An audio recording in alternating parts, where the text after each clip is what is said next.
श्री स्वामी समर्थ मंडळी, सध्या तुम्ही पाहत असाल समाजात सर्वत्र लग्न होण्यासाठी अनेक मुलामुलींना समस्या येत आहेत. ग्रामीण भागात मुलांची लग्न होत नाहीत, शेतकरी बांधवांचे मुलांची लग्न होत नाहीत, मुलींचं लग्न जुळण्यासाठी अनेक समस्या येत आहेत. तर अशांसाठी आजचा हा व्हिडिओ आहे. खास करून ज्यांचं लग्न झालेलं नाही त्यांच्यासाठी आणि त्यांच्या आईवडिलांसाठी त्यांनी काय उपाय करायचा आहे या व्हिडिओमध्ये आज आपण सांगितलेलं आहे. लग्न होत नसेल तर हा एक उपाय करायचा आहे. नक्की उपाय करा तुम्ही, लग्न 100% होण्यास मदत होईल. एक उपाय म्हणजे कोणताही एक उपाय करा किंवा कितीही उपाय करा. आपण याच्यामध्ये अनेक उपाय सांगितलेले आहेत, त्याच्यापैकी एक करा किंवा सगळे उपाय केले तरी चालू शकतात. चला तर मग काय उपाय आहेत, किती उपाय आहेत आणि कसे करायचे आणि कुणी करायचे या संदर्भातली माहिती आपण आजच्या या व्हिडिओमध्ये पाहणार आहोत. संतवाणी या चॅनलमध्ये तुम्हा सर्वांचं हार्दिक स्वागत आहे. चॅनलवरती तुम्ही जर नवीन असाल तर आपल्या चॅनलला सबस्क्राईब करा, बेल आयकॉनची घंटी दाबा, जेणेकरून असेच नवनवीन व्हिडिओ तुमच्यापर्यंत पोहोचत राहतील, एकही व्हिडिओ मिस होणार नाही. चला तर आपण मग आता जास्त तुमचा वेळ न दवडता लगेच आपण मेन मुद्द्याला सुरुवात करूया. श्री स्वामी समर्थ. बघा, लग्न होत नाही तर ही 7 उपासना करून पहा. श्रद्धा, सातत्य आणि योग्य प्रयत्न याची साथ लाभली तर विवाह योग अनुकूल होण्यास मदत होऊ शकते. आता काय करायचं आहे, त्यामधला पहिला उपाय आहे बघा, भगवान शिव पार्वतीची उपासना करायची आहे. तुम्हाला भगवान शिव पार्वतीची उपासना करायची आहे. याच्यामध्ये तुम्हाला नक्की काय काय करायचं आहे तर पाहूया. आता भगवान शिव पार्वतीची उपासना करताना बघा, आदर्श दाम्पत्याचे प्रतीक असलेल्या शिव पार्वतीच्या उपासनेला विवाहासाठी शुभ मानले जाते. प्रत्येक सोमवारी उपवास किंवा सात्विक आहार करा. शिवलिंगावर शुद्ध जल अर्पण करा. श्रद्धेने ओम नमः शिवाय या मंत्राचा जप करा. शक्य असल्यास बेलपत्र अर्पण करा. बघा, शिव पार्वतीची उपासना केल्याने मन, वचन आणि कर्माने जोडलेले दाम्पत्य सुख लाभावे अशी श्रद्धा आहे. तर अशा पद्धतीने तुम्ही हा पर्याय नक्कीच करू शकता. लग्न होत नाही त्यांच्यासाठी शिव पार्वतीच्या कृपेने आपला विवाह योग अनुकूल हो हीच आमची सुद्धा तुमच्यासाठी प्रार्थना आहे.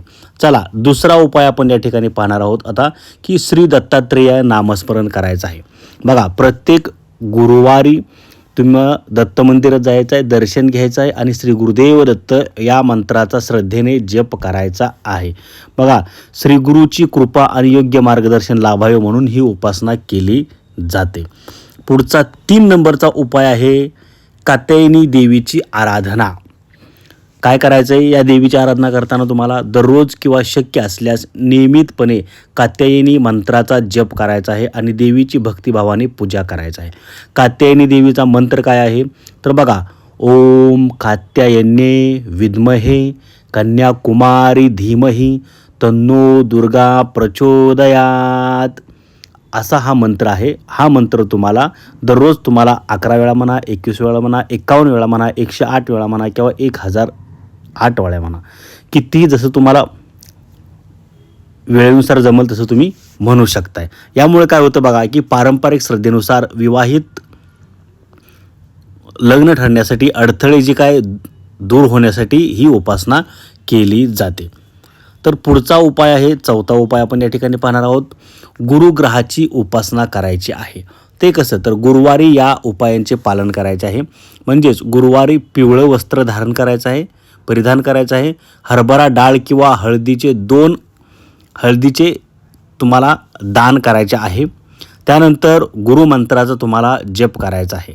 यामुळे काय होते बघा, पत्रिकेतील गुरुग्रह अनुकूल असल्यास विवाह योगाला सहाय्य मिळते असे सुद्धा मानले जाते. त्यामुळे गुरुग्रहाची उपासनासुद्धा तुम्हाला करायची आहे, ज्यांचं लग्न जमत नाही त्यांनी. त्यानंतरचा पुढचा उपाय आहे बघा, शुक्रग्रहाची आराधनासुद्धा करायची आहे. शुक्रग्रहाची आराधना म्हणजे ज्यांचं लग्न जमत नाही त्या व्यक्तीनं, त्या मुलीनं करायचे आहे. काय करायचं आहे याच्यामध्ये, शुक्रवारी महालक्ष्मीची पूजा करायची आहे. सुगंधित पांढरी फुलं देवीला अर्पण करायची आहेत. शुक्र मंत्राचा जप करायचा आहे. आता शुक्र मंत्राचा जप कसा करायचा ते तुम्हाला सांगतो, कमेंट करून नक्की सांगा. शुक्र हा विवाह, सौंदर्य, प्रेम आणि दाम्पत्य सुखाचा कारक ग्रह मानला जातो. त्यामुळे श्रद्धा, सातत्य आणि योग्य प्रयत्न यांची साथ लाभली की विवाहयोग अनुकूल होण्यास मदत होऊ शकते. त्यामुळे शुक्र ग्रहाची आराधना तुम्हाला करायची आहे. शिवाय या संदर्भातलं मंत्र सुद्धा तुम्हाला गुगलवरती मिळू शकतात, तेही तुम्ही घेऊ शकता. त्यानंतरचं पुढचे उपासना आहे बघा, कुलदैवताची उपासना तुम्हाला करायची आहे. काय करायचं आहे, कुलदैवताचं दर्शन घ्यायचं आहे, नियमित नामस्मरण करायचं आहे. जो काही तुमचा कुलदैवत आहे त्याची पूजा भक्ती करायची आहे, त्याचं नामस्मरण करायचे. त्यानंतर 7वा उपाय आहे की दान व सत्कर्म, म्हणजे गरजूंना अन्नदान करायचं आहे किंवा एखाद्या गरजूच्या विवाहासाठी शक्य ती मदत तुम्हाला करायची आहे. तुम्ही गरजूंना दान करायचं आहे, गोरगरिबांना तुम्ही मदत करायची आहे. त्यामुळे काय होतं, श्रद्धेनुसार सत्कर्म, दान आणि देवभक्तीमुळे शुभ फळांची प्राप्ती होते असे मानले जाते. तर ही पोस्ट सेव्ह करा, व्हिडिओ शेअर करा, गरजूपर्यंत शेअर करा. महत्त्वाची गोष्ट अशी आहे की प्रत्येकाची जन्मपत्रिकेची वेगळी असू शकते, प्रत्येकाची जन्मपत्रिका ही वेगळी असू शकते, त्यामुळे उपायही व्यक्तीनुसार बदलू शकतात. तर तुमची जन्मपत्रिका काय आहे त्यानुसार सुद्धा तुम्हाला त्याचा उपाय करायचा आहे. माहिती आवडल्यास व्हिडिओ लाईक करा, कमेंट करा आणि सर्वांपर्यंत हा व्हिडिओ शेअर करा. अशाच महत्त्वपूर्ण माहितीसाठी आपल्या चॅनलला तुम्ही सबस्क्राईब करा. शेवटी जाता अवधूत चिंतन श्री गुरुदेव दत्त असं कमेंटमध्ये टाईप करा आणि सेंड करा, कमेंट करा. धन्यवाद. श्री स्वामी समर्थ.